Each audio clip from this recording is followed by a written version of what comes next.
Today we're going to be talking about a topic we've touched on briefly, probably in every episode, but today we're going to be doing like a little deeper dive into like spirituality and the tools that we pull in from the like spiritual space to help us stay grounded and grow in our business. Yeah, I think there's quite a few tools that both you and I use. And then even like reflecting on how we met and all of that, like it was all through these kind of non-business, more spiritual side of things so that we can really ground down and make sure we're not losing our brains while we're going through this crazy journey. Yeah. Yeah. So if you missed it in episode 1, Rachel and I met in a manifestation group. It was a random group we joined on Facebook, just to give you the quick thing, where it was based on Gala Darling's morning manifestation principles. And we'd speak into the universe, our affirmations, intention, and desires every single morning. And I attribute that group to me not giving up that first year, because that first year of stepping out on your own is so hard. But I think immediately we also noticed that we have other things in common. Like I see Rachel pulling her cards every morning. I love to pull my card as well. I actually I pulled a card right before here. And so it has brilliant idea. This is our card for us. So it says, I love that. unless your idea is divinely guided, please take action to bring your idea to fruition. Oh my gosh. And when you for people who maybe don't pull cards, I feel like I get a lot of validation and like guidance. And if that is not validation, that this podcast has been so much fun just to record, just to talk and explore this side of a different marketing channel.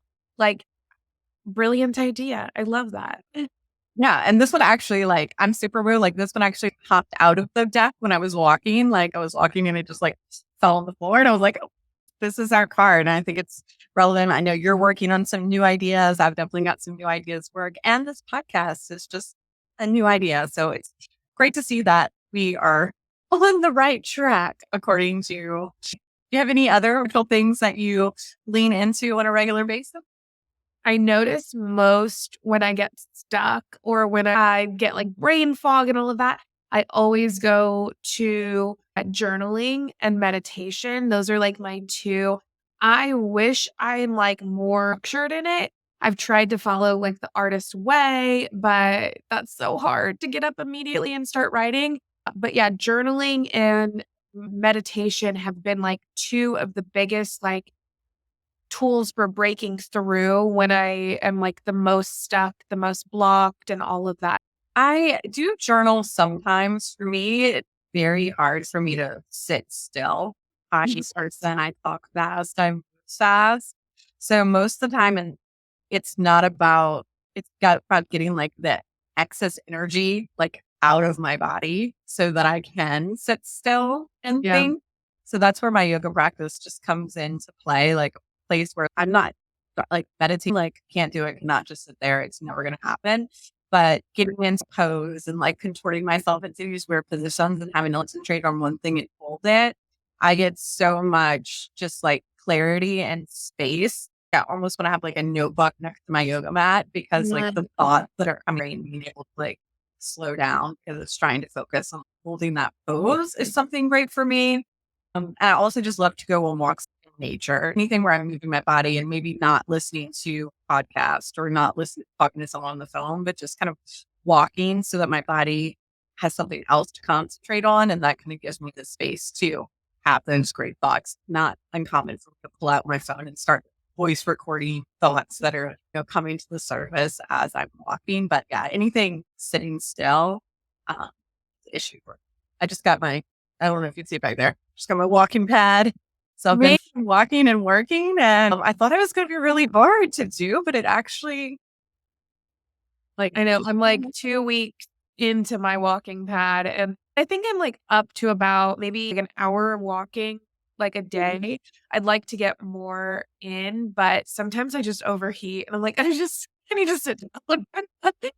But I find it so fascinating that I am lean more towards like the still meditations. But my yoga teacher will always tell me like what we're doing here is a moving meditation. So like going through the processes, aligning your breaths with each movement and everything.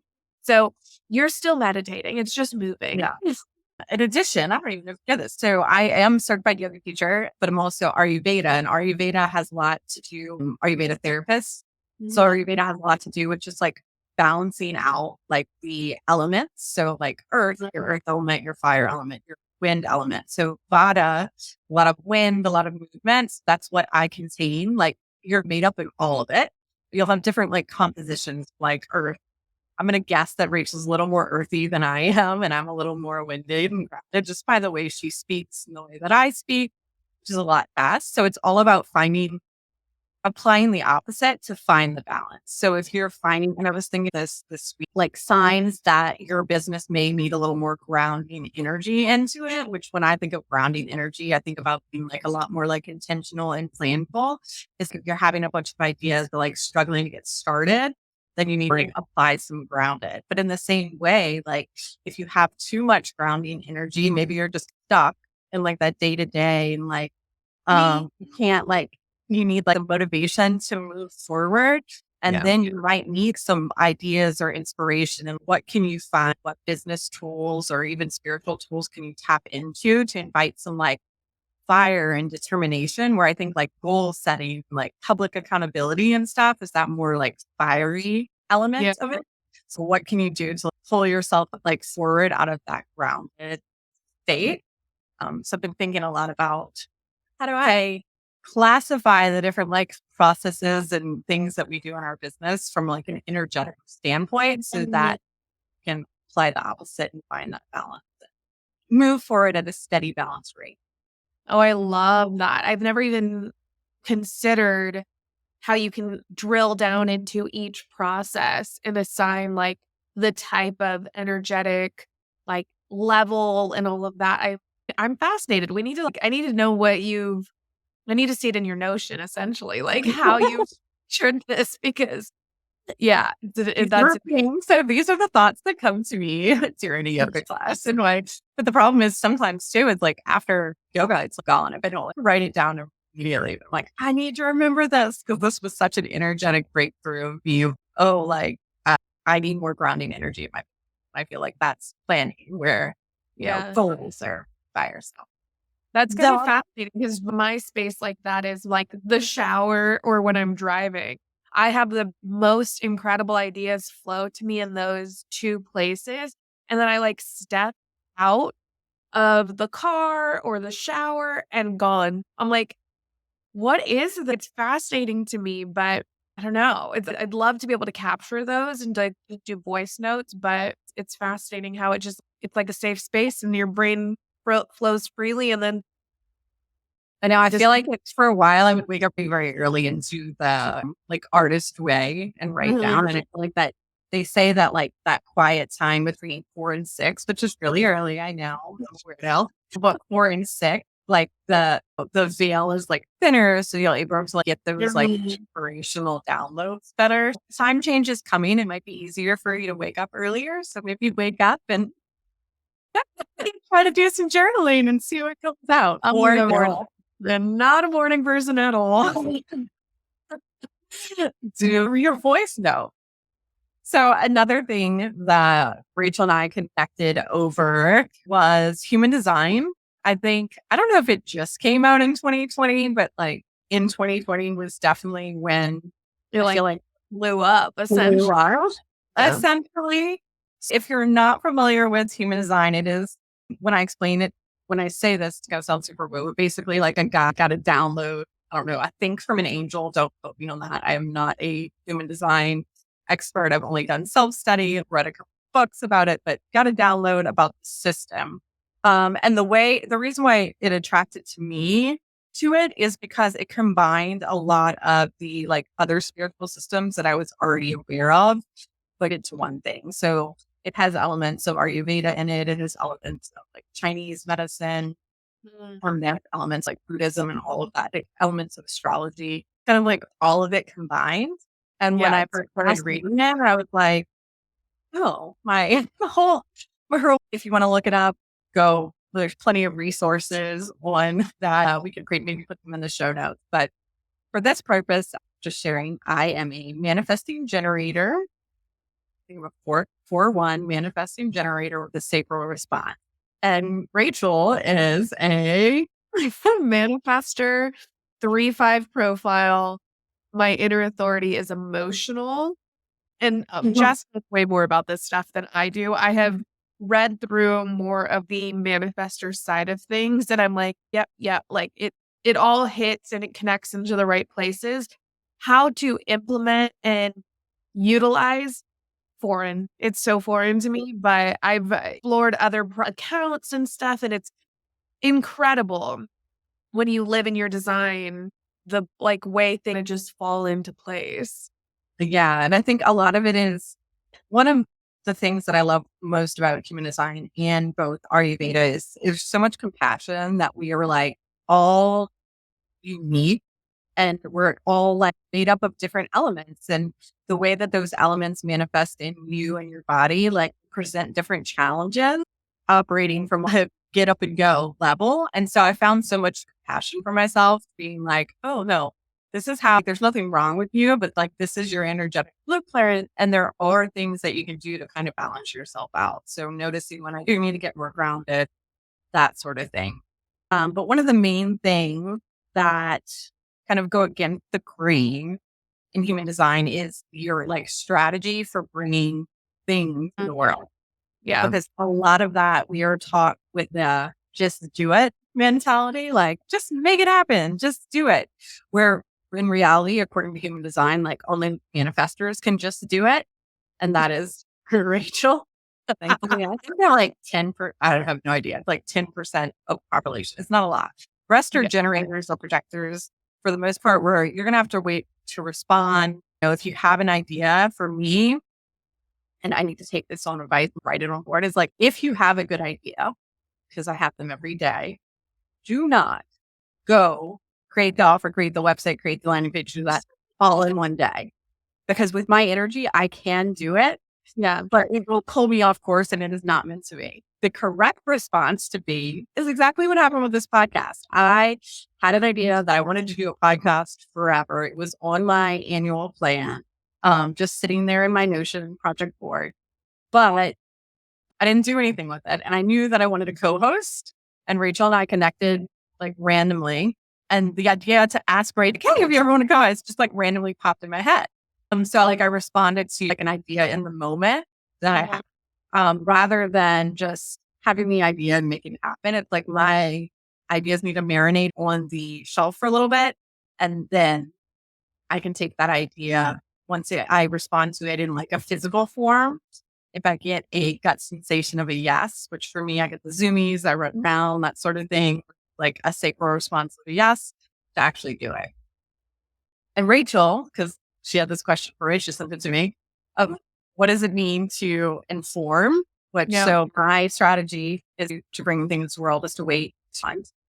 Rachel's strategy is to inform, which for me, I think informing looks like when you have an idea, like sharing it. So from a marketing capacity, I think it is like taking people like behind the build of the project, like showing them like your thought process of getting it so that you're informing them along the way so that you bring them along with you. Because a lot of times I feel like manifestors are going to be like leading the charge. So that's what I've gotten from it. Yeah, I think because I've done some research on this, and obviously, like the strategy to inform plus my right angle cross of tension feel really the stars wanted to make my life very difficult. I've researched on like the cross of tension, and it's literally saying breaking the molds, like sharing those kind of aspects of flow. And I could be wrong on that, but that literally is how I've approached email marketing in general, where people have this mindset of like email marketing as very much like spammy. And I've always approached it like this is a person on the other end. And not a lot of people teach that kind of like customer journey, like the intentional side of it, like the nurturing side, the human side of marketing. And it's one of those things that I've always journaled about, like in the sense of really making sure that my values come through, as I do not ever want to manipulate someone using marketing.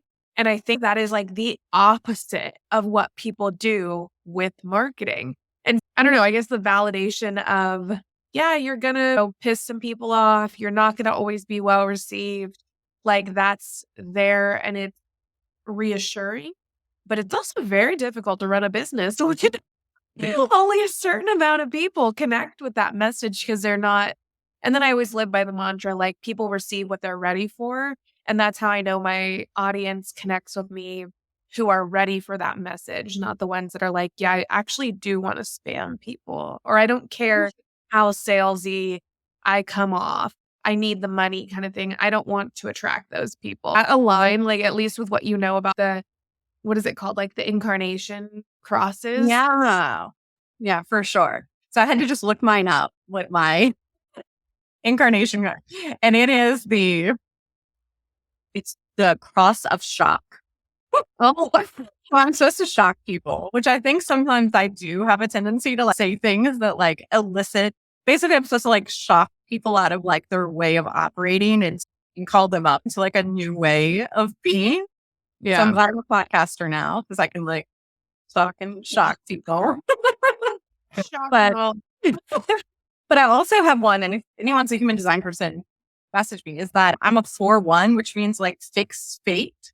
And for what I understand, like I can't mix anything up. Like I'm just like this fixed ride. I love that. That's a beautiful affirmation or mantra. Yeah. I can't mess this up. Like you can't. I have fixed fate, which is like a very rare thing. So yeah, I do like to lean into human design. I also like to lean into Ayurveda as just a way of operating in a way that is balanced with my soul. Yeah. Yeah. Yeah, the human design. If anybody listens to this and is actually familiar with more of this than we are, please fact check us. Message us because we're so fascinated by this. Maybe we'll even bring someone on that actually talk to us about this in a knowledge kind of like lab. This is from our own experimentation of what works for me. What I know about myself is I'm going to have a million ideas.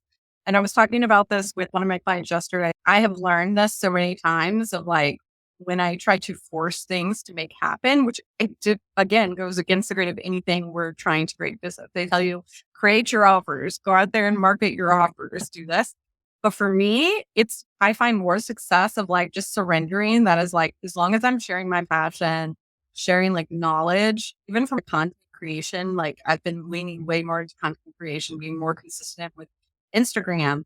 But I find that I get better responses when I'm responding to something. Either I'm creating content that's like in response to like client questions I've gotten or things that are actually happening rather than trying to be like super strategic and map out an entire funnel and like all of the like content web and stuff like that. And I want to find a way to balance it because I know that both are relevant. Yeah. Totally. I think that was like, that brought up a TikTok and I tried to find it for this call where it brought up this, like a lot of the people you see that go like viral and have like big energy and like those content creators that just have this like type of attraction space, they all are a certain design from like the human design perspective. I tried to find it. I couldn't get into it, but I know that I think when you're starting out as a business owner or you're starting your new business or as a freelancer, whatever, and you're just trying to create these systems that work for you, but you're having like so many people yell at you, like, oh, this is the path, this is the place to, or the plan to do, like, here, buy this roadmap and blah, blah, blah, blah. And it's really important to always lean into, and I ask my clients this, people who've been in business for years and years, I always say, what feels good to you? Like, oh, you don't want a live launch? Okay, let's reverse engineer this so that you're not using all of your energy in this space. And I think that's something that if I could go back to baby business owner Rachel, I would have her be so much more intentional about asking that question in every opportunity, like every investment, every decision that I made, because I was quite literally, if you're in the online space, you hear so many people just like shouting, "This is how you run a business." And you're like, that doesn't feel good. And it gives you this like doubt and like insecurity of, can I actually run a business in a different way? And the answer is yes, because literally it's your energy that's going to create the success. And if you're constantly depleted, you're going to quit, give up, all of that. So definitely one of those things that intuition, honoring your energy alignment is, oh, I wish I could go back and tell baby business Rachel this. Yeah. It's almost like you have to, it's not what they're saying is, it's not that it's not valuable, but it's like you need to pick and choose and you're going to develop your own toolbox. Like we're talking about here, what is working with you.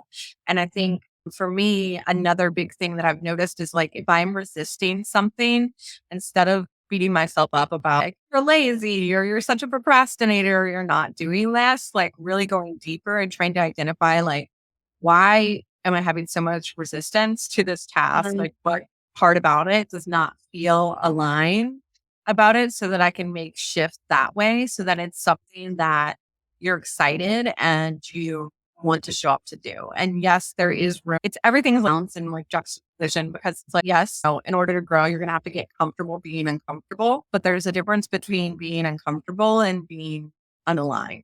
And like figuring out what those two feel like in your own body is probably one of the most valuable things that you can do as so. Yeah, that brings up one of my like favorite mantras that I've like heated to myself as I've gone through business. And it's like, in the discomfort is where you grow. That doesn't mean you're hurting yourself or you're like putting yourself in like dangerous situations, but it's literally like your comfort zone is there to keep you like safe, so to speak. But you're like outside of your comfort zone is where you get challenged and where you learn and where you grow. And I think it's one of those things that if you just embrace feeling a little bit uncomfortable, because that's business, baby. Like it's one of those things that you get used to that discomfort a little bit and you're more willing to step outside and try something new, but always coming back to that place of, how did that feel for me? Oh, it felt okay. Or, oh, I think I want to try this next time. It's all about trusting yourself in the process.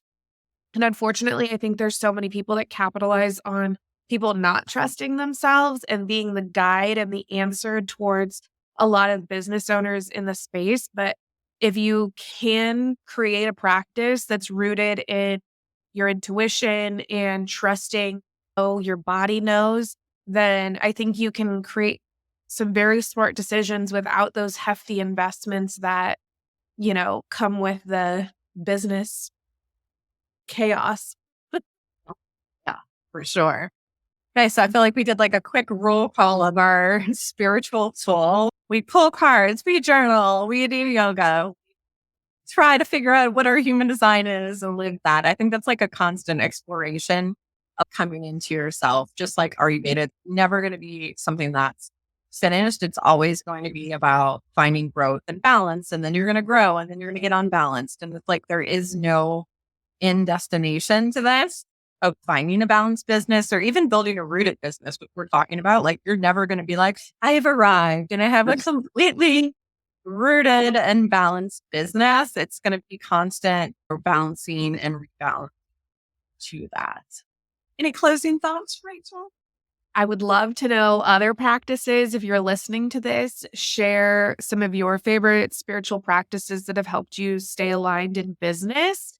But other than that, we're rooting for you guys. And I hope you guys like our podcast so far.